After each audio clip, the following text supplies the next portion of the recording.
ভাইরে, এমন একটা দেশে বসবাস করি যেখানে বগি রেখে ট্রেন চলে যায়, চাকা রেখে বিমান চলে যায়, আবার জনগণ রেখে দেশের সরকার পালিয়ে যায়। অথচ সেই দেশে বসবাস করে তোমরা আশা করো তোমাদের বয়ফ্রেন্ড আর গার্লফ্রেন্ড তোমাদের সাথে আজীবন থেকে যাবে। তোমাদের এই বিশ্বাসের জন্য তো তোমাদের ডজনখানেক পুরস্কার দেওয়া উচিত, কারণ বর্তমানে যেখানে বিশ্বাস আম্মাজানি পটল তুলছে সেখানে তোমাদের মতো মানুষরা এখনো এমন বিশ্বাস নিয়ে বসে আছো। তোমাদের পুরস্কৃত না করলে কাদের করবে? এই যে কয়দিন আগে একটা নিউজ পেলাম, বিমান বাংলাদেশ এয়ারলাইন্সের ব্যবহৃত 10টি উড়োজাহাজের চাকা গায়েব হওয়ার অভিযোগ উঠেছে। এই ঘটনায় বিমানের 2 কর্মীকে দায়ী করা হচ্ছে। তাদের বিরুদ্ধে থানায় একটি সাধারণ ডায়েরি করা হয়েছে। বিমানের চাকা গায়েব হয়ে যায়, চাকা রেখে বিমান আকাশে চলে যায়, বগি রেখে ট্রেন চলে যায়। এটা কোনো কল্পকাহিনী নয়, আমাদের বাস্তবতা। আসলে আমরা এমন একটা দেশে বসবাস করি যেখানে 1 মিনিটও মন খারাপ করে থাকা যায় না। পৃথিবীর আর কোনো দেশে হয়তো মানুষ এভাবে খবর পড়ে হাসবে না, কিন্তু আমরা শুধু হাসি না, গর্ব করে বলি আমাদের দেশ আলাদা, আমাদের দেশ বিনোদনের সেরা।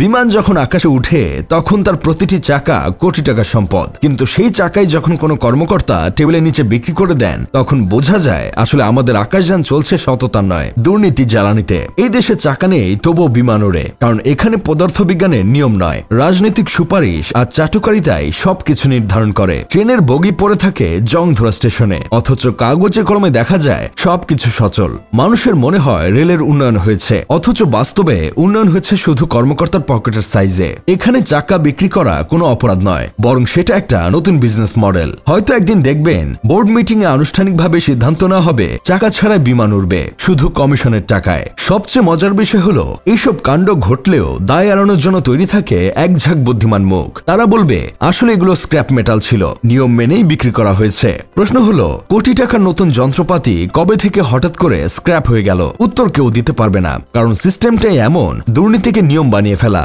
যে দেশে চাক্কা বিক্রি হয়ে যায় সে দেশে স্বপ্নও বিক্রি হয়। মানুষের আস্থা, মানুষের কষ্টার্জিত ট্যাক্স সবকিছুই চুরি হয়ে যায় হাস্যকর অজুহাতের আড়ালে। কেউ প্রশ্ন করলে বলা হয় জাতীয় ইমেজ ক্ষুণ্ণ করবেন না, অথচ ইমেজ ক্ষুণ্ণ করছে তারাই যারা রাষ্ট্রের সম্পদকে ব্যক্তিগত সম্পত্তি মনে করে। বিমানের চেয়ার চুরি হলে হয়তো একদিন বলবে বাসা থেকে যাত্রীদের চেয়ার নিয়ে আসতে হবে। ট্রেনের বগি বিক্রি হয়ে গেলে বলা হবে যাত্রীদের দাঁড়িয়ে ভ্রমণ করলে স্বাস্থ্য ভালো থাকবে।